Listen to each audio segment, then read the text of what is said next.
Alrighty, a student solved the equation x squared is equal to 132 to find the diagonal of a square in centimeters. What measurement is closest to x, the length of the diagonal of this square in centimeters? Okay, x squared is 132. To undo squaring something, I need to take the square root. So for this question, you are going to be taking the square root of 132. So I do second x squared, type it 132, hit enter. I get 11.489. And it says to round to the nearest whole number. Well, to round, I want the nearest whole number, so I look to the number behind it. 4 or less, let it rest. 5 or more, raise the score. This is a 4, so it is going to be 11. The table shows the completion times for runners in the race, fastest to slowest. Well, if we're talking about fastest to slowest, that's least to greatest. And I just need to make these all decimals, and then I can compare them. So first things first, 12 and a half. Well, that's just 12.5. Then this is already a decimal, 12 and 9 hundredths. So I can add a 0 and make that 50 hundredths. 2/5. So to change a mixed number to a decimal, I can do alpha y equals. The second option will let me type a mixed number. So I can do 12, arrow, 2/5, then right arrow. Then if I hit math, the second option is a decimal. So basically I'm telling that to become a decimal. 12.4, add a 0, that's in the hundredths. And then we have 12 and 80 hundredths. So least to greatest, the least is 12 and 9 hundredths. So that's Ellen. After Ellen, we have Steve at 12 and 40 hundredths. After Steve would be Joe at 12 and 50 hundredths. And then finally we have Patty. That's fastest to slowest, least to greatest. Number 3, a list of numbers was ordered from greatest to least as shown below. What could be the missing number? Okay, well, the missing number has to be between these two. So I want to know what these are as decimals. So I'm going to do the square root of 17, second x squared, 17. And this is 4.123. And then 3 and 71 hundredths is already a decimal. So now I need to make all these numbers decimals and see which one fits. Well, this is 4 and 50 hundredths. Well, that's not going to be between 4 and 123 thousandths and 3 and 71 hundredths. So 4.5 is out. To make a percent a decimal, I just divide by 100. So 3.8 divided by 100. Well, this is less than 1, so it's not going to be between 3 and 4. That is out. To make a fraction a decimal, you divide the numerator by the denominator. So 57 divided by 15, that is 3.8. Well, 3.8 would be between 4.1 and 3.71, so that's a strong possibility. But let's check the bottom one. I'm going to do 3 and 9 tenths and square that, and that's 15 and 21 hundredths, so that's out. So our best choice is C. Number 4, the mass of a textbook is approximately 0.00165 metric tons. How is this number written in scientific notation? Scientific notation is always a number, decimal, whatever is left, times 10 to an exponent. Well, I want one number in front of the decimal. So I'm going to move it until I have one number that's not a 0 in front. So I want it after the 1. To do that, I move it 1, 2, 3 times. So I start with 1. I moved it 3 times. It was a really, really small number, so the exponent is negative. And then whatever is left goes in this last blank. 1 and 65 hundredths.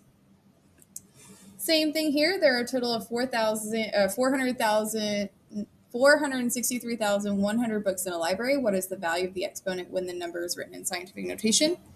Well, to make something in scientific notation, I want a number in front of the decimal, some numbers behind it, times 10 to an exponent.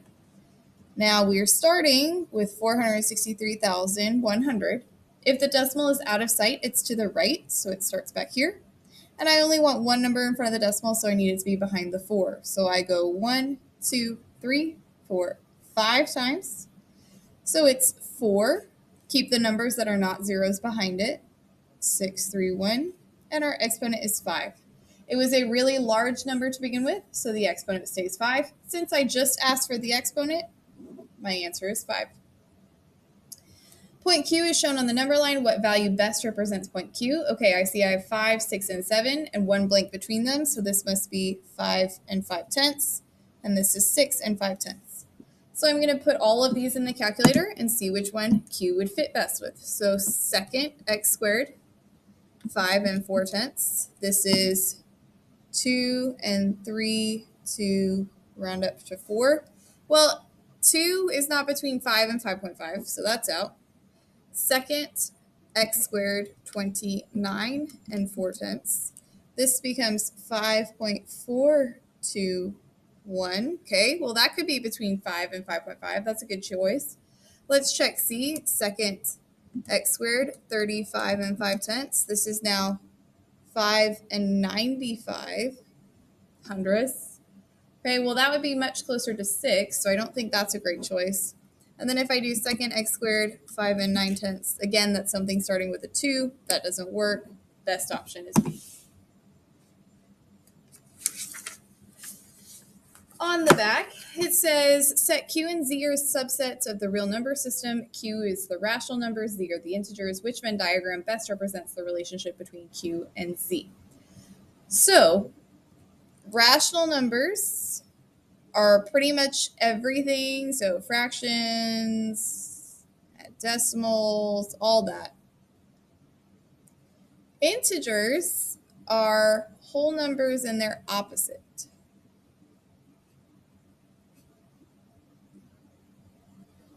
So integers are a little bit more specific than rational numbers. So integers should fit inside rational. So I'm looking for Z inside Q. The best option for that is C.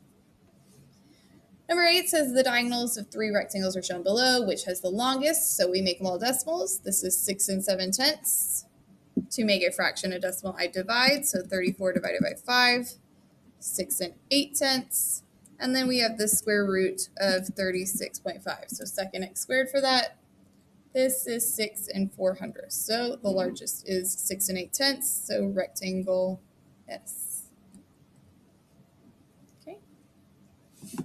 Down here it says order from least to greatest. Well, to do that, we want to make them all decimals. So the square root of 38, second x squared, 38. This is 6.164. To make a percent a decimal, all I have to do is divide by 100. 63 divided by 100. This is 0.63. And then we divide numerator by denominator. So negative 19 divided by 3. This is negative 6.333 repeating. So least to greatest, we're starting with the negatives.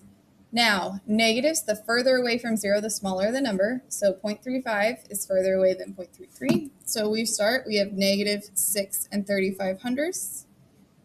We still haven't finished the negatives, so that must comes next, negative 19 thirds. And then we have 63%, because that would be really close to 0 because it's not even 1. And then we'll have the square root of 38.